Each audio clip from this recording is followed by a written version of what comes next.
बंधन यानी जाति और धर्म के बंधन को का छेदन करने के लिए सदगुरु का अवतरण होगा। बंधना जाति भेदादे नुन्मुक्तुम निन्कलोकिल। और आगे एक पंक्ति और भी है जिसमें कहते पद्मे प्रादुर्भविष्यति, कमल पुष्प पर सदगुरु का अवतरण होगा। ये भविष्य पुराण में लिखा है, वेद अभ्यास से स्पष्ट रूप से लिखा है। ये ब्रह्मलीन मुनि जी द्वारा उल्लिखित है, उसका प्रमाण मैं दे रहा हूं। अब बताइए, भविष्य पुराण में सदगुरु के अवतरण की बात कही जाती है। उन्हीं सदगुरु का अवतरण हुआ लहरतारा धाम में। अब फिर एक सवाल आता है, फिर साहेब प्रकट हुए कि जन्म लिए? कुछ लोग मानते हैं कि जन्म लिए, कुछ लोग मानते हैं कि प्रकट हुए। अब यहां भी विवाद है, लेकिन ये विवाद का विषय नहीं। मैं इसलिए से विवाद का विषय नहीं मानता, बहुत सी बातों का हम काव्यात्मक वर्णन करते हैं, उसके भेद और रहस्य को, उसके संकेत और इशारा को समझने की जरूरत है। एक होता है सत्य, एक होता है तथ्य। तथ्यात्मक रूप से गलत नहीं है, लेकिन तुम कहोगे कि साहेब ऐसा कैसे हुआ, तो ये बात काव्यात्मक रूप से समझने के लिए है और इसको समझने की जरूरत है। इस पर विवाद करने की कोई जरूरत ही नहीं। और जिन लोगों ने कहा, जिस भाव से कहा, उसे समझने की जरूरत है। वो कहना चाहते क्या है? भगवान जब बुद्ध को जब ज्ञान हुआ तो चारों दिशाओं से देवता आए, उन पर फूल बरसाने लगे, हाथ जोड़ करके प्रणाम किए, भगवान आपने जो पाया है हमें भी सुनाओ। ये काव्यात्मक वर्णन है, इसके संकेत को समझने की जरूरत है। वो ये तथ्य ये क्या कहना चाहता है। अब आप उसी रूप में लोग, भगवान देवता लोग इधर उधर आए होंगे, कहां खड़े होंगे, आकाश में तो जगह नहीं है। बहुत सारे तर्कों से कभी किसी बात की सिद्धि नहीं होती, और हर बात तर्कों से सिद्ध भी नहीं होती। मैं कहता हूं आपको किसी से प्रेम है, सिद्ध करके बताओ। प्रेम को सिद्ध किया जा सकता है, नफरत को सिद्ध किया जा सकता है। कुछ बातें जीवन में ऐसी है जिसे आप बुद्धि से, तर्क से सिद्ध और प्रमाण नहीं कर सकते, वो समझने की जरूरत है। इसी तरह सदगुरु के प्राकट्य को समझने की जरूरत है। सदगुरु का प्राकट्य हुआ, चारों दिशाएं मानो, चारों दिशाओं में एक खुशी, एक प्रसन्नता का वातावरण था।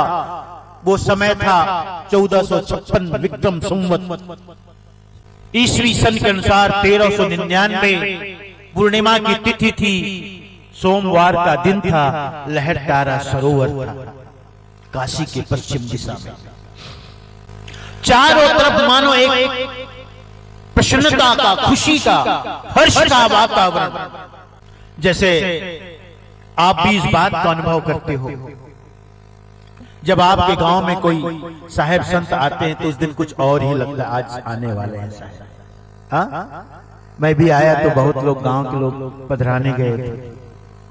मुझे क्या पता था कि इस ढंग की पधरावनी करके लाएंगे बाजा वाजा के साथ। हाँ, मैं तो संतों से कहा, भाई कहाँ है भैंसा तरा, बेल टुकरी तो पहुंच गए, अब भैंसा तरा कहाँ पर है? हमें कोई सूचना नहीं थी कि बाजा वाजा और सब लोग आरती उरती लेके आए हैं। लेकिन कहते ना, जहां उम्मीद न करो और मिल जाए तो ज्यादा खुशी होती है, और जहां उम्मीद करो और न मिले तो निराशा होती है। अच्छा लगा, आप सब हमें अगवानी करके लाए, स्वागत करके लाए। कहीं भी वैसा हो, आपके घर में कोई सगा सोदर का आना हो, कोई संत महापुरुष का आना हो, तो उस दिन वातावरण बड़ा अलग अलग लगता है। कुछ हल्का हल्का, कुछ खुशी खुशी, कुछ अच्छा अच्छा। ऐसे ही लहरतारा सरोवर में कहते हैं, वहां जितने भी वहां जल में रहने वाले पक्षी थे, कोयल, कारंडो जिसको कहते हैं, पंडुबी, ऐसे नहीं जो डूब डूब के निकल, सारस, बगुला, मोर, चकोर, सब मानो पंख फड़फड़ाते इधर उधर भाग रहे हैं, सबको खबर दे रहे हैं, अरे तैयार रहना, चूकना मत, साहेब आने वाले हैं। मानो सब उड़ उड़ करके एक दूसरे को खबर दे रहे हैं, तैयार रहना, साहेब आने वाले हैं, आने वाले हैं। उस लहरदारा सरोवर में अनेक प्रकार के कमल के पुष्प खिले हैं, कोई लाल है, कोई पीला है, कोई नीला है, कोई श्वेत है, सफेद है। जब हवा का मंद सुगंध समीर जब चलती है, हवा चलती है, तो मानो एक दूसरे को वो भी लटक लटक कर एक दूसरे के कानों में मानो कुछ कहते हो। सबको साहब के आने का इंतजार है, प्रतीक्षा है। आकाश में हल्के हल्के बादल छाने लगे, थोड़ी धीमी धीमी बारिश होने लगी। सुबह का समय है, अभी अरुणोदय नहीं हुआ है, सूर्योदय से पहले अरुणोदय होता है, उसका मंत्री है अरुण मंत्री है सूर्य का। वो सबको खबर करते जा रहे तैयार, जैसे राजा आते दरबार में तो कहते हैं ना, होशियार तैयार, महामहिम पधारने वाले हैं, नहीं कहते? ऐसे ही सदगुरु का जब अवतरण होने वाला था, उस समय सूर्योदय भी नहीं हुआ था, सुबह का समय था, अरुणोदय, मानो अरुणोदय अपनी लालिमा बिखेरता था सूर्योदय से पूर्व। एक साथ दो सूर्यों का उदय हुआ, एक तो भगवान भास्कर का जो रात के अंधेरे को दूर करने के लिए, और दूसरा सदगुरु कबीर साहब जैसे सूर्य का उदय हुआ, जो लोगों के हृदय में जो छाया हुआ अंधकार है, उस अंधकार को दूर करने के लिए, काटने के लिए सदगुरु का अवतरण हुआ। करोड़ों सूर्य के समान प्रकाश, दिव्य तेज पुंज, प्रकाश का पुंज लिया सदगुरु जब सहस्त्रदल कमल पुष्प पर विराजते हैं, प्रकट होते हैं, शिशु का रूप धारण करते हैं। कहते चारों दिशाएं प्रकाश, उस दिव्य प्रकाश से चंदियाई। रामानंद स्वामी के शिष्य था अष्टानंद, उसी सरोवर में स्नान करके ध्यान पूजन में लगे थे, आंखें बंद थी, ध्यान में मग्न थे, उनकी भी आंखें चुलिया गई तेज प्रकाश से।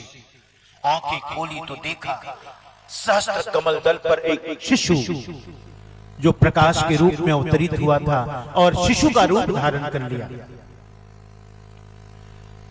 सदगुरु कबीर चरितम में इसका वर्णन मिलता है कि फिर बाद में जाकर के अष्टानंद ने गुरु रामानंद जी से इस वृत्तांत को सुनाया था कि आज मैंने एक विचित्र दृश्य देखा, सहस्त्रदल कमल पुष्प पर दिव्य प्रकाश का पुंज आकर के शिशु का रूप धारण कर लिया। कहते इस घटना को जब सुना था स्वामी रामानंद जी ने, तो आंखें बंद कर प्रणाम, हाथ जोड़ते हुए उन्होंने प्रणाम किया कि इस धराधाम में कोई दिव्य महान विभूति का अवतरण हुआ है। प्यारे हंसनों, सदगुरु का अवतरण हुआ इस धराधाम में। जीव दुखी देखी भवसागर का कारण पगुधारा, जीवों को दुखी देखकर सदगुरु का अवतरण हुआ। आज प्रजा की रक्षा के लिए, संतों की मर्यादा की रक्षा के लिए, और जो अंधविश्वास और पाखंड था उसका भेदन करने के लिए सदगुरु का अवतरण हुआ। कि सदगुरु का अवतरण किस लिए हुआ? सबसे पहला उन्होंने कारण बताया कि जीव और ब्रह्म में एकता है, दोनों अलग नहीं है। अंश अंशी के रूप में उन्होंने इसका वर्णन किया।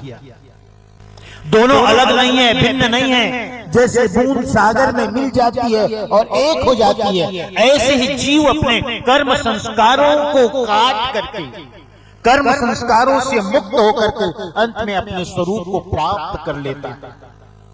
इस बात का संदेश देना था सदगुरु कबीर साहब। लोगों में सत्य, अहिंसा, प्रेम जो शाश्वत संदेश है, उसकी अभिवृद्धि के लिए, विस्तार के लिए, प्रचार के लिए योग्य शिष्यों का निर्माण करना था। ये सदगुरु के अवतरण का दूसरा कारण बताया। और इसी दूसरे कारण के तहत उन्होंने धर्मदास साहब को अपना शिष्य बनाकर कबीर पंथ की जिम्मेदारी दी।